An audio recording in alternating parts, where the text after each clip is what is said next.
على محمد. اللهم صل على محمد. احنا مثل ما اسلفوا المشايخ، ترى الانسان اذا كان مريض او كان غادر من الحياه الاخرى لدار الاخره الله يكتب له السلامه ان شاء الله، فما تكفي ملايين الدنيا. صحيح. هذا شيء منتهي منه.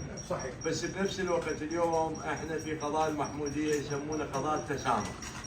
واحنا اليوم كمشايخ المحموديه وضمن هالمفرج احنا وقعنا على وثيقه انه الدهش اللي يكون بديرته 15 مليون ويا ابو احمد بالجماعه 15 مليون دينار.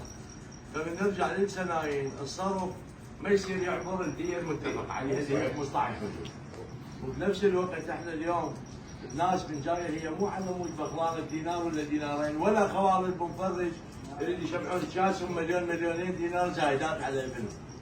بس بنفس الوقت هذا الديوان كله ان شاء الله يدعو له ان شاء الله بالشفاء العاجل ان شاء الله، وان رب العالمين ياخذ بيده ويشافيه ان شاء الله. وبنفس الوقت هاي سناين.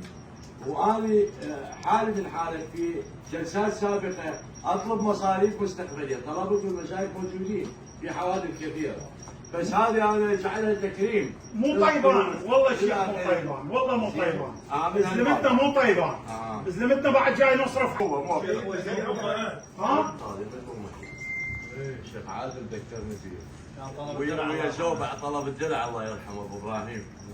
كان موجود عندنا ولد تقريبا مشابه لهاي الحاله. وبنفس الحكي والنظره الرقميه وكذا قبلنا ورسوله. امانه الله ورسوله. صرف 40 مليون دينار. جت المشايخ وجت المشيه وقعدت وسولفوا. قلت عمي هذا قوم انت قال الرجال قال قوم اطلع وياهم اذا قنعنا. ايوه. فحكينا طلعت وياهم وصلنا الى 25 مليون يلا قنعت ربعي. وبالاخير الله يرحمه ابو ابراهيم جده رحمه قال اريد مال الاتفاقات الثاره ويا علوان الشلال بال 41. قلت له يمه بالقضيه، ابو القضيه قال له ما نزل ابوي موجود هو ينزل. شلت الخمسه واخذوا 20 وراحوا. وامانه الله ورسوله 40 مليون صار. بس احنا هذه حوادث قضاء وقدر. اللي تريد. خالد السلام عليكم. اسمع لي الديوان. احنا اليوم من جاي نسولف هذه المشايخ الجاهليه لا اسمع. باكر ما ينام بقبورنا لا التميمي ولا صح ولا لا؟ هذا واحد. الدين احنا سناين ديرتها 15 مليون. المصرف يصل ل 15 ويقع. هاي سناين ديرتها. اذا انتم عندكم كلام سابق مع الشيخ بغداد اسمحي قعدت بغرفه استقبال ببيت بحديقه صح ولا لا؟ احنا اليوم يحكم الديوان، شادر المضيف يحكم هو الديوان صح ولا لا؟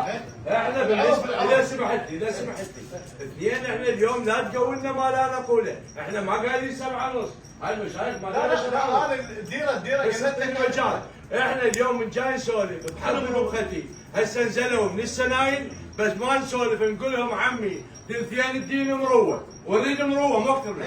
بس المروه، امانه الله ورسوله. بس المروه.